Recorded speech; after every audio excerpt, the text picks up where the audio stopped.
Assalamualaikum warahmatullahi wabarakatuh. Salam sejahtera untuk sahabat semua. Jumpa lagi bersama saya dalam segmen Vlog Info. Vlog Info kali ini sekaligus juga menjawab pertanyaan yang banyak di kolom komentar, yaitu bagaimana cara membuahkan alpukat baik tabu lampot, tabu lambek maupun grounding sekalipun. Nah, ini tentu saja pembahasan yang menarik. Jadi jangan sampai di skip, ikuti terus pembahasannya.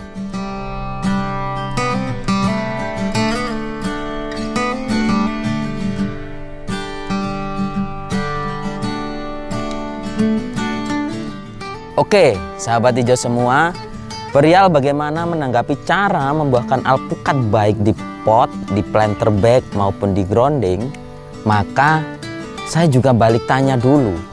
Bagaimana nih pertumbuhan pohon alpukat sahabat hijau semua? pH tanahnya bagaimana? Nutrisi unsur makro mikro dipenuhi apa tidak?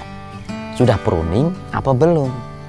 Sebab dari pertanyaan saya adalah musabab bagaimana fase generatif atau pembungaan pada pohon alpukat bisa dilakukan. Karena sering banyak kasus pada pohon alpukat yang terlalu diforsir atau dipaksakan untuk berbuah tanpa diimbangi dengan pemberian nutrisi yang semestinya, pohon alpukat berakhir mati. Ini kan sangat disayangkan. Padahal kita menginginkan tanaman yang kita tanam panjang umur dan selalu produktif sepanjang tahun. Nah, maka dari itu, langkah utama sebelum pembungaan adalah pertumbuhan vegetatif yang optimal, baik batang primer, sekunder maupun tersiernya, atau lebih dikenal dengan perimbangan C/N rasio.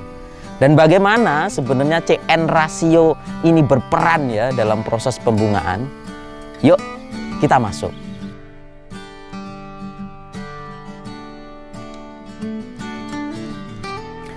Secara teori, salah satu pemicu terjadinya proses pembungaan adalah adanya akumulasi karbohidrat hasil fotosintesis yang disimpan sebagai buah, yang notabene adalah cadangan makanan tumbuhan.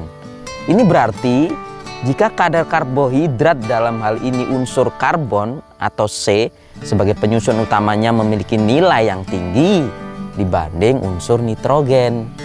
Artinya bahwa tanaman dengan C/N rasio yang tinggi akan lebih mudah dirangsang untuk segera memasuki fase generatif, sehingga proses pembungaan dan pembuahan dapat segera terjadi. Namun nilai C yang terlalu tinggi tanpa diimbangi oleh jumlah nitrogen yang cukup juga bisa menyebabkan kematian pada tanaman atau tidak akan berbuah pada musim berikutnya.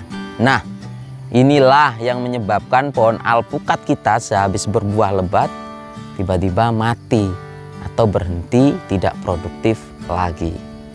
Lanjut kemudian, apabila nitrogen dalam tanaman melimpah, namun nilai karbon dalam tanaman pun juga demikian, artinya saat rasio C dan N sebanding atau sama banyak nih, tanaman juga sulit berbunga. Tanaman hanya akan memproduksi cabang atau ranting terus-menerus. Atau juga dalam kondisi tertentu, ujung tanaman ini tumbuh terus tanpa adanya cabang, semakin meninggi dan meninggi. Hal ini disebabkan pasokan karbohidrat membanjiri memenuhi kebutuhan vegetatif, sehingga pertumbuhan cabang dan bunga menjadi terhambat. Pada kondisi ini perlu dilakukan pemangkasan atau pruning yang tujuannya agar karbohidrat dalam tanaman lebih fokus dipergunakan untuk pembungaan. Dari sini sudah mulai terkuak nih kisi-kisi pembungaan pada tanaman buah. Nah, selanjutnya prakteknya bagaimana dalam menggiring tanaman dengan C/N rasio yang tinggi atau masuk fase generatif? Ada 3 langkah umum yang biasa dilakukan untuk membuahkan alpukat. Yang pertama, menyakiti atau melukai batang tanaman. Ini sengaja melukai dengan pisau atau bahkan menyunat pohon dengan membuang bagian kulit di batang utama beberapa sentimeter keliling diameter pohon, atau istilahnya dikerat ya. Nah, tindakan ini menyebabkan rasio CN juga berubah. Ini ditandai dengan daun yang terlalu rimbun biasanya jadi berkurang atau sebagian rontok. Tapi jika dilakukan secara serampangan atau kebablasan, tanaman bukannya masuk fase generatif, tapi justru mati karena suplai nutrisi dan air dari akar dengan adanya pelukaan ini atau penyunatan ini justru terganggu. Untuk itu sebaiknya tidak dilakukan secara drastis, tapi bisa dilakukan secara bertahap untuk menghindari risiko tanaman atau pohon mati. Yang kedua, dengan proses stressing air. Stres air adalah kondisi di mana tanaman dibiarkan tidak diairi dalam waktu tertentu yang mengakibatkan tanaman layu semi permanen. Kondisinya daun layu tapi tidak sampai jatuh berguguran.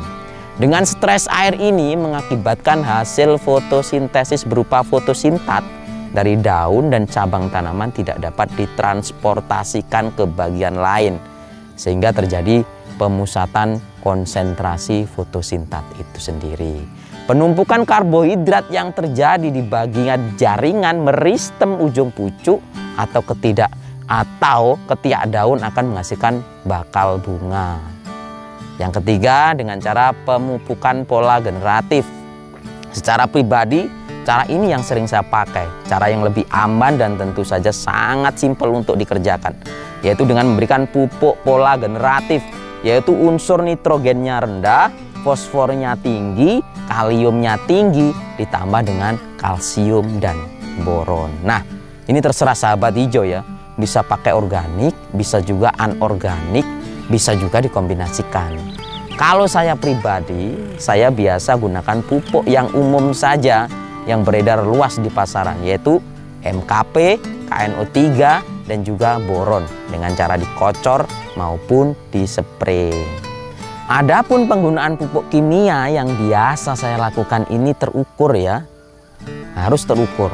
Untuk aplikasi kocor, saya biasa larutkan pupuk MKP 50 gram, KNO3 50 gram, boron 10 gram untuk 10 liter air. Sedangkan untuk spray, saya biasa larutkan 5 gram boron dan 30 gram MKP untuk 16 liter air atau 1 tangki spray. Aplikasi ini saya lakukan setiap 2 minggu sekali rutin. Jadi 2 minggu sekali rutin.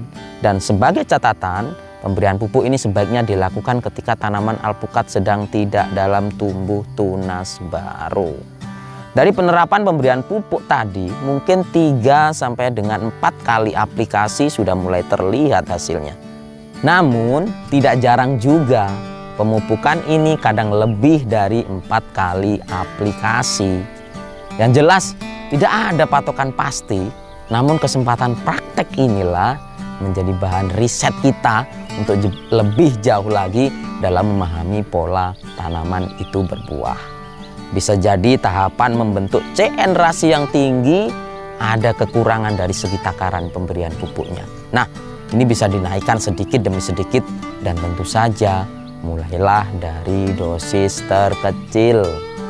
Setelah hasil terlihat, bunga mulai bermunculan, tentu saja langkah selanjutnya adalah bagaimana nih mempertahankan bunga agar tidak banyak rontok dan menjadi buah yang bentuk dan rasanya lebih meningkat. Tapi kami akan bahas di vlog info selanjutnya bila memang sahabat hijau ini berkenan. Terima kasih, saya Joe. Jangan lupa kritik dan sarannya di kolom komentar. Bila memang bermanfaat silahkan share sebanyak-banyaknya.